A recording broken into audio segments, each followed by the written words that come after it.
Aku Dilan, hamba Allah setelah menempuh kuliah sebagai Estudiante Vesiante, mahasiswa tamu yang diizinkan mengikuti kelas dan studi kerja di Fakultas de Arts Visuals Institut Superior de Arts, sekarang Universitas Kuba, dengan status matrikular sebagai bagian dari program Studio NSK. Akhirnya masa belajarku selesai. 6 bulan di sana benar-benar penuh warna, penuh aroma, cat minyak yang pekat, tumpukan kertas berserakan, sketsa-sketsa yang menunggu sentuhan berakhir, dan percakapan panjang dengan para seniman yang ketemu di kafe-kafe kecil tersembunyi di lorong-lorong kota tua Havana. Di bandara Just Party, aku duduk menunggu jadwal boarding, menatap tiket di tanganku. Air France, kursi nomor 27A, dekat jendela di dek bawah atau main deck.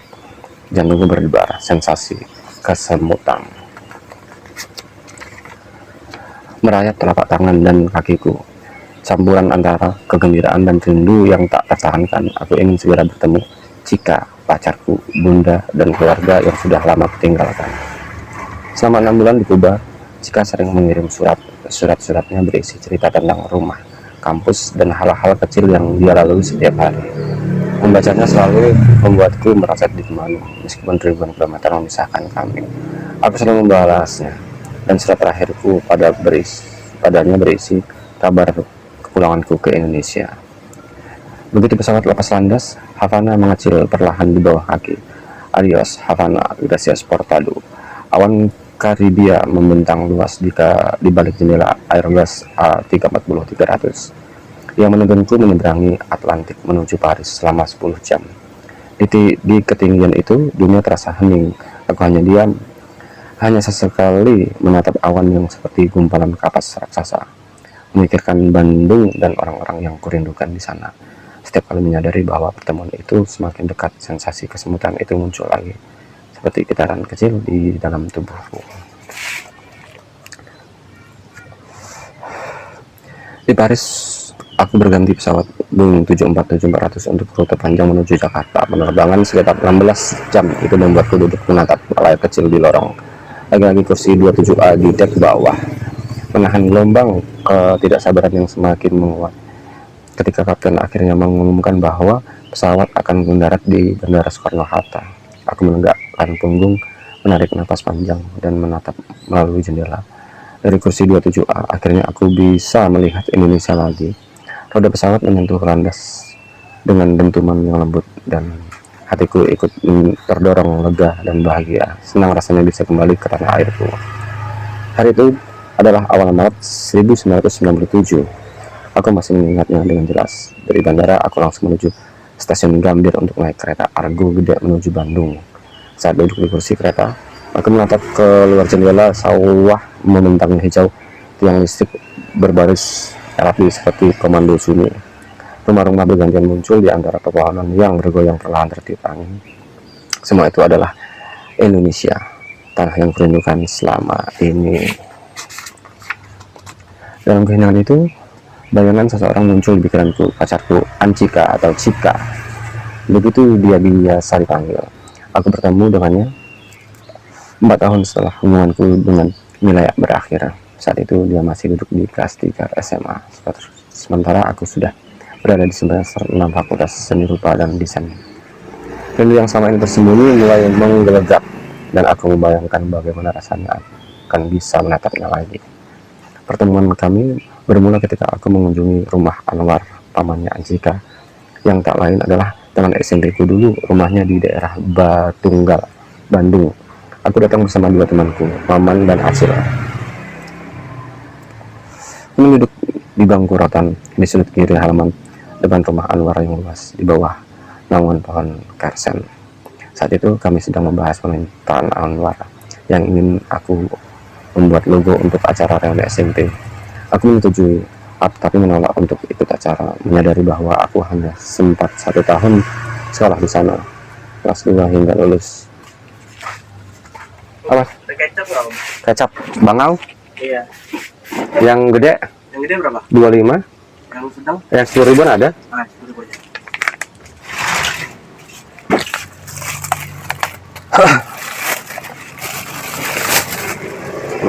langsung.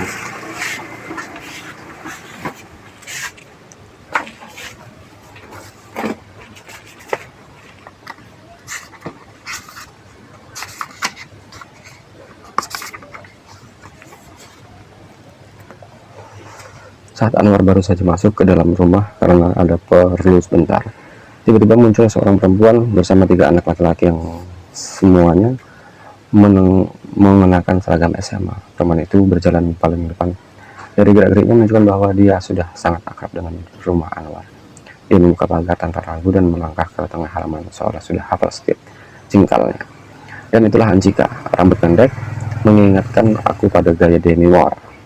Ada sesuatu dalam cara dia membawa dirinya, percaya diri dan santai. Sejak detik pertama itu juga aku langsung suka padanya. Entah kenapa, mungkin karena aku laki-laki normal yang bisa dianggap lumrah tertarik pada perempuan cantik versi diriku. Di tengah halaman, dia berpasangan dengan Anwar yang baru saja keluar dari rumahnya. Mereka tampak akrab jika berjalan sambil mengunyah permen karet, seolah santai tapi tetap waspada. Jika kemudian menoleh ke arah 3 laki-laki berseragam SMA yang tadi berjalan mengikutinya dari belakang. Teman-temanku, Mang, kata Cika singkat. Anwar mengangguk kecil, menyambut mereka dengan senyum ramah, lalu memberi isyarat pada Cika untuk masuk bersamanya ke dalam rumah. Sebelum mengikuti Anwar, Cika menoleh ke arah teman-temannya. Tunggu ya, katanya sambil mengangkat dagunya. Ketika temannya mengangguk, Holly berjalan menuju bangku kayu di area kanan halaman, kira-kira 6 meter dari tempat aku dan kawan-kawanku duduk. Gerakan mereka terlihat sedikit ragu, seperti masih menyesuaikan diri dan situasinya. Aku menatap mereka sebentar, lalu membuka percakapan. Siapa dia? Tanya aku. Aku benar-benar ingin tahu. Salah satu dari mereka menoleh dengan sedikit waspada. Teman Kang, jawabnya kemudian. Pacar salah satu dari kalian kah? Tanya masih dengan nada datar. Ketika langsung gagapan. Bukan Kang, teman sekolah aja, jawab orang itu lagi. Siapa nama dia? Tanyaku. Anjika, jawabnya. Mau apa dia kesini? Tanyaku kembali. Ke kakeknya Kang, jawab salah satu. Kakeknya? Oh, berarti dia itu keponakan si Anwar, juga cucunya Abah. Oke, kataku. Kemudian aku berpikir bagaimana bisa berkenalan dengannya. Tapi dari sikapnya, aku merasa sepertinya dia bukan tipe orang yang suka basa-basi. Dia juga kayaknya bukan orang yang mudah menerima orang asing, apalagi yang mengajak berkenalan. Jadi pasti akan canggung kalau aku langsung menghampirinya dan mengajak berkenalan. Aku tidak akan begitu. Aku akan memanfaatkan teman-temannya yang sudah duduk tidak jauh dariku. Dan aku adalah mengajak mereka ngobrol sampai Cika keluar dan bergabung lagi dengan mereka. Dari situ, aku harap akan ada peluang untuk bicara dengan Cika yang muncul dengan dirinya sendiri. Tidak wajar. Beberapa menit kemudian, saat aku melihat Cika keluar ke rumah, aku langsung berdiri dan mendekat ke bangku teman-temannya. Dan aku langsung berdebat lebih cepat. Dari rasa panik kecil, seperti takut kehilangan momen, tapi juga semacam semangat aneh yang mendorong untuk segera beraksi. Kamu sebagai anak SMA, tanyaku mulai bicara dengan mereka, berani nggak sama Hitler? Ditanya begitu, teman-teman langsung saling pandang. Jelas bingung dengan pertanyaanku yang tidak perlu. Salah satu dari mereka menggelengkan kepalanya. Enggak Kang, kalau sama Fir'aun, tanyaku sambil melirik ke arah Cika yang ku lihat sedang mengenakan sepatu sambil duduk di bangku depan rumah Abah. Enggak Kang, jawab orang yang pakai rompi. Kalau sama Mike Tyson, berani? Tanyaku lagi. Saat itu diam-diam aku melihat Cika sudah selesai memakai sepatu dan siap pergi. Enggak Kang, jawab orang mengenakan rompi itu. Kalau sama Mak Lampir, berani? Mereka terlihat semakin bingung dengan pertanyaanku. Salah satu di antara mereka melirik ke arah Cika yang sudah mulai berjalan. Aku bisa merasakan perhatian mereka mulai bergeser ke arah Cika dan membuatku sedikit panik. Enggak Kang, menjawab salah satu di antara mereka. Akhirnya, kok jawabannya enggak terus? Kataku seperti kecewa. Kalau sama Bari terima, tapi enggak, lanjutku.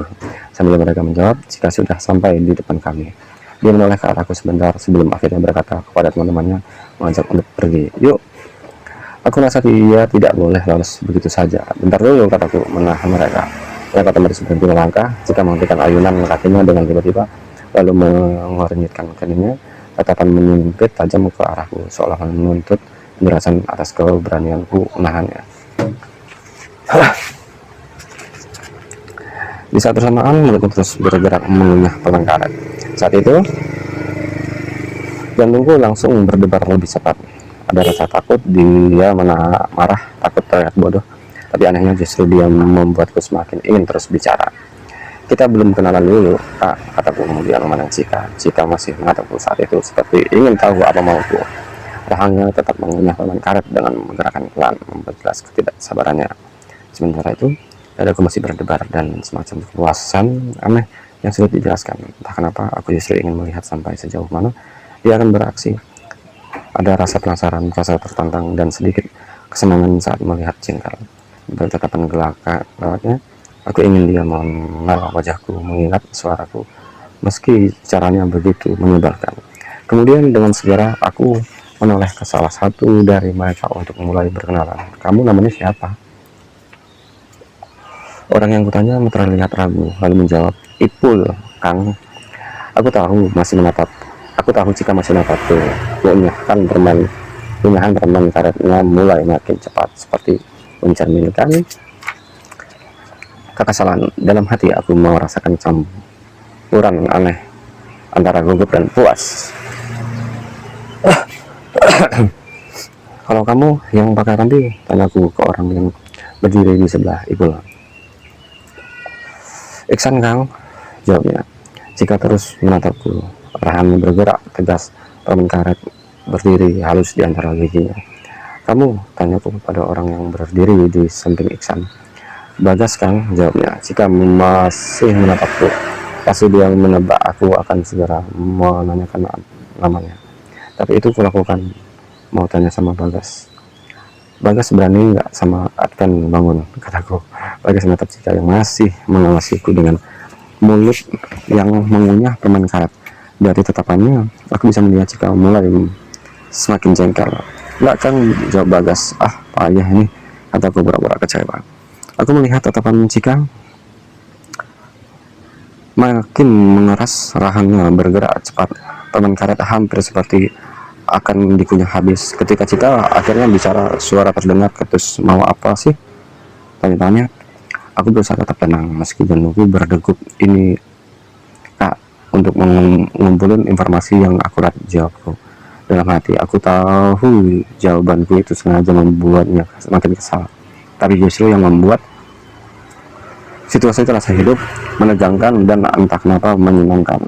Benar saja, Cika terlihat semakin kesal saja. Kunyahan permen karet berhenti sekian detik, lalu kembali bergerak lebih keras. Aku mencoba tersenyum sedikit untuk meredakan suasana, dan Cika hanya mendengus kasar, jelas-jelas menunjukkan ketidaksukaannya. Yuk, katanya pada teman-temannya, seperti ingin kabur dan dari ulahku yang menyebalkan. Bentar, Kak, ujarku cepat, setengah memohon tapi tetap memaksa. Jika tidak jadi melangkah, dia membalikkan badan dengan cepat, gerakannya tajam, lalu mulai berkaca pinggang, berdiri menghadap ke arahku. Mulutnya masih mengunyah permen karet, tapi gerakannya semakin kasar dan tajam, seolah menunjukkan amarah yang makin naik. Tatapannya menusuk, menilai, dan menantang. Apa mau, katanya, nada tinggi, ketus, penuh kemarahan yang hampir mencapai batasnya.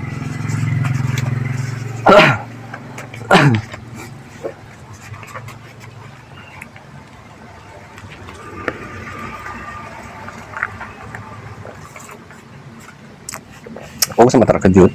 Suaranya seperti dihentakan tiba-tiba yang membuatku tersentak untuk beberapa detik. Aku hanya bisa berdiri mematung, mencoba mengembalikan keberanianku sendiri. Akhirnya aku berkata pelan, tapi hati-hati, maaf, kalau kakakku namanya siapa? Jika diam. Aku hanya kunyahan permen karet yang melambat, tapi rahangnya justru mengencang. Tatapannya berubah makin dingin, makin tajam dari cara dia memandangku. Aku bisa melihat jelas dia tidak suka dipaksa menjawab, dan lebih lagi dia harus menyebutkan namanya padaku. Tiba-tiba suara naik satu tingkat, nggak punya nama. Ada itu pendek, keras, permen karetnya sampai terdorong kuat di antara giginya, menegaskan betapa kesalnya dia. Masa nggak punya nama, kataku nonetnya. Jika tidak menjawab, tatapannya makin galak. Permen karet dikunyahnya lagi nih, lambat tapi kuat, seperti mengunyah kemarahan. Melihat begitu, ada rasa gemetar yang naik perlahan. Tapi bersamaan dengan itu, ada juga penasaran yang membuatku tetap bertahan di tempat. Terus kalau ada yang mau manggil kakak, gimana, tanyaku.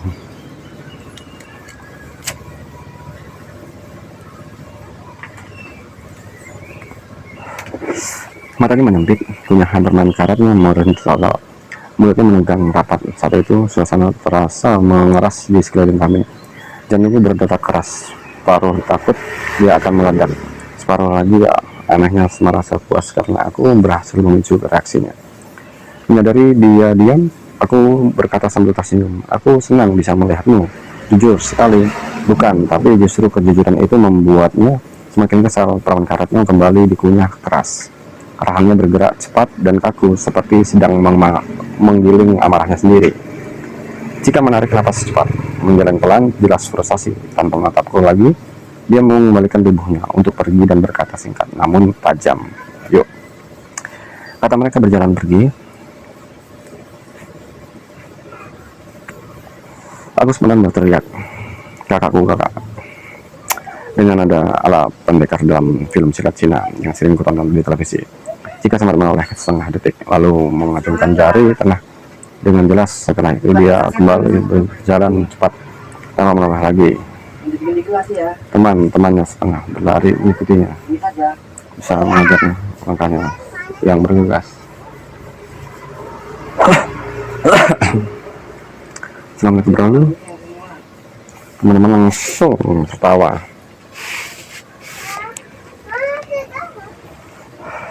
Lama berbahak. Pak, nih, dah, pelan-pelan.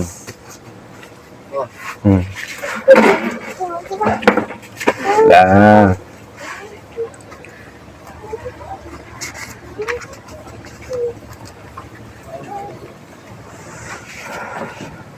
Kalian.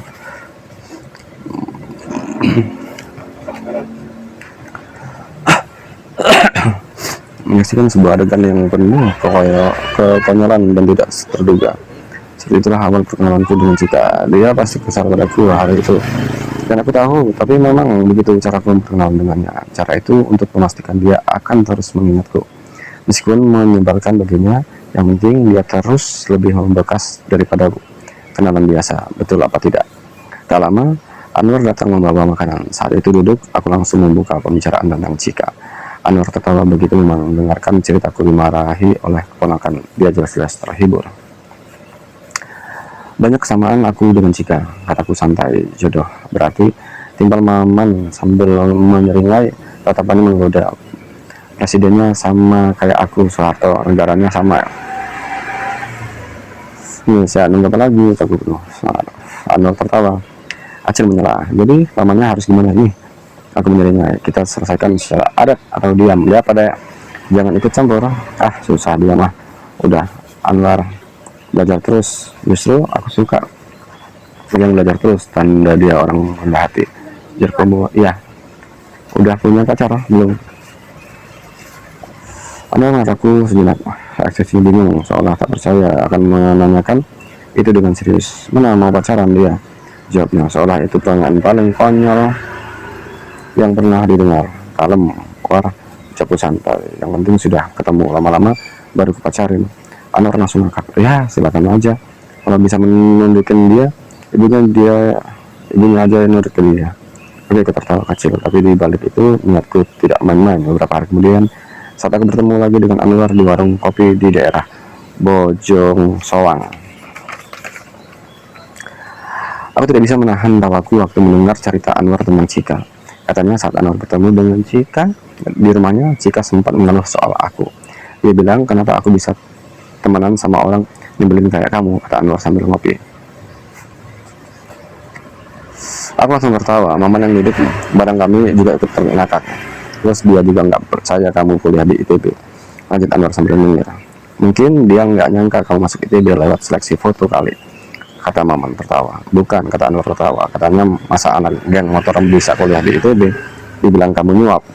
Aku tertawa sambil geleng-geleng. Dia tahu aku dulu di geng motor. Ya katanya teman-teman dia yang kemarin ikut ke rumah Abah, seolah tempat yang sama dengan kamu. Mereka sering dengar cerita-cerita soal kamu pas SMA. Oh, sahutku pendek sambil senyum. Lucu juga, masa lalu bisa tiba-tiba muncul dalam bentuk gosip dan cerita yang entah dari mana datang. Mungkin ada yang